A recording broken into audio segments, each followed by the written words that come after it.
Hi friends, it's Amy. Welcome to my bookish life. Today we're going to wrap up my reading for the month of February. So let's get to it.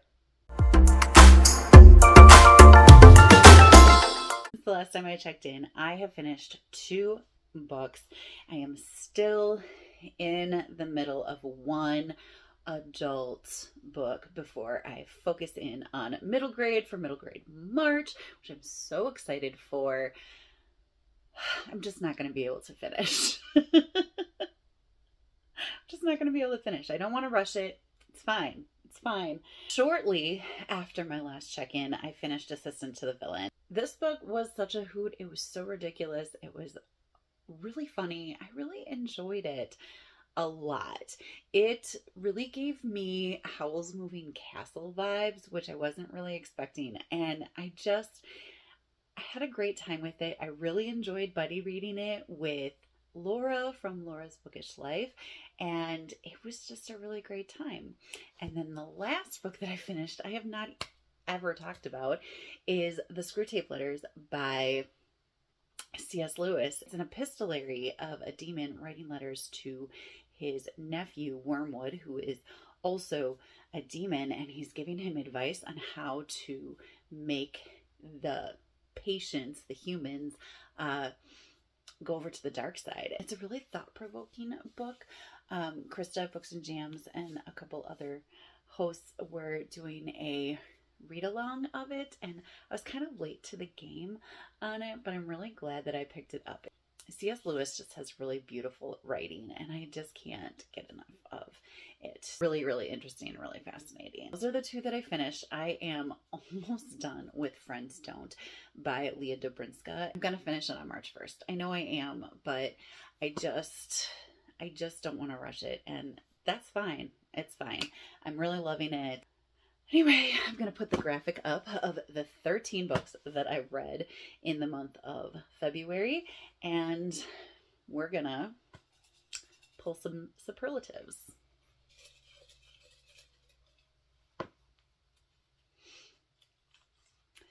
Coziest Mystery. I got this last time, but I did read a cozy mystery this month, Marshmallow S'more Murder by Leslie Langtry, and I loved it. It was great. I would definitely call it the coziest mystery. It is fully ridiculous, but fully entertaining, and that is the series in a nutshell. So yeah, definitely go with that.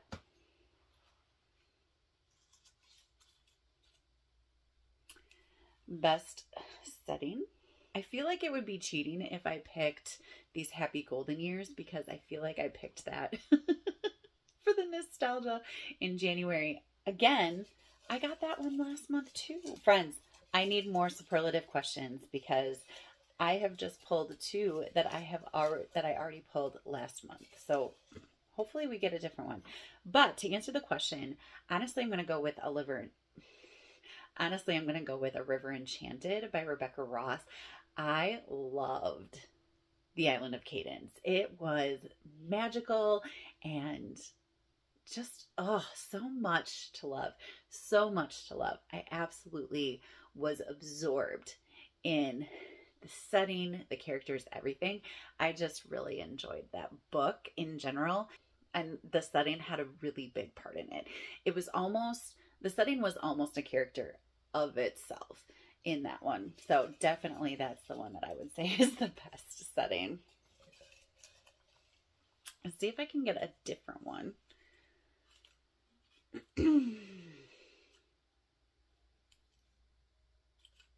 Most improved. I think my thought with this one is that I went into it not having really high hopes, and then I ended up really liking it. I don't know that I went into any of these having really low hopes and then really liking it, except maybe There's No Coming Back from This by Anne Garvin. I did have a little bit of a lower expectation for it just because I hadn't really heard of it anywhere, and it wasn't something that was completely on my radar. So I got it for free and then I forgot about it. So I think I did really have low expectations for it going in, but I really enjoyed it. It's a crazy setup with shenanigans all around, and I really enjoyed the found family aspect. It just really was a lot more than what I thought it was going to be. I think I also kind of had a similar feeling to A River Enchanted, just because adult fantasy is not my jam, but I decided to try it, and I'm so glad that I did. So a shout out to Rainey for choosing it as the ultimate buddy read for the Battle of the Girl Bands readathon, or I would never have picked it up. Saddest. This is also one that I had last month. Saddest, I'm going to go with 3 Hours by Rosamund Lipton. This book was sad. Terrible situation, terrible things happening. I did not enjoy it. It was intriguing. It held my interest because I couldn't look away. I'm glad that I made myself read it, and it has an audience. Like, there really is a group of people that could love this book. It's not me. It's not me. But I would say that that's the saddest. I didn't read a whole lot of sad. The Princess Saves Herself in this one by Amanda Lovelace, that had a lot of sadness in it too. Just the amount of stuff that Amanda Lovelace went through in her life was astronomically horrible. I could go with that one too, actually, as being sad. So that's not too much sadness, but some definite sadness in my reading this month. Most likely to reread is my last one, right? 1, 2, wait, 1, 2, yeah, that's 5. Okay.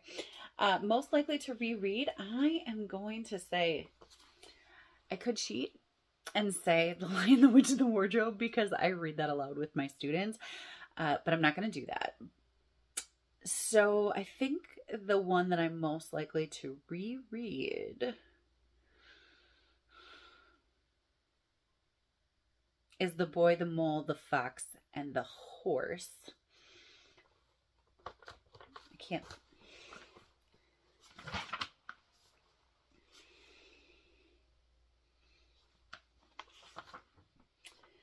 By Charlie Mackesy. And I really did want to cut the book apart, frame every page, and just hang it on my wall. It was just gorgeous and wonderful and beautiful, and definitely would reread it. I mean, it would take me a second to reread.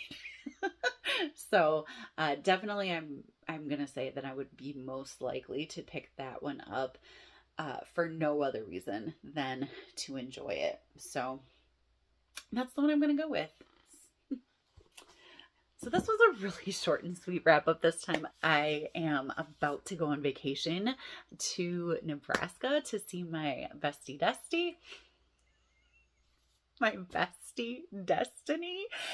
And so I just really wanted to make sure that I was able to get this video scheduled before I left. And the best way to do that is with a short and sweet video. So I am very thrilled with my reading month in February. I think I'm gonna say that my favorite book was The River Enchanted, and Ophi's Ghosts.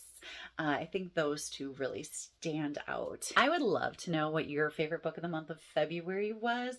I'd also love to know what your saddest book of the month of February was. That's one of the superlatives that I got. If you have any suggestions for superlatives, let me know down in the comments, because I am in need of a little bit of padding in this cup. That's all I have for you for today. I'd love to chat with you down in the comments. That's all I have for you for today. I would love to chat with you down in the comments. Commenting, liking, and subscribing really help my channel grow, and I so appreciate it. I hope you're finding something wonderful to read. And until next time, happy reading. Bye.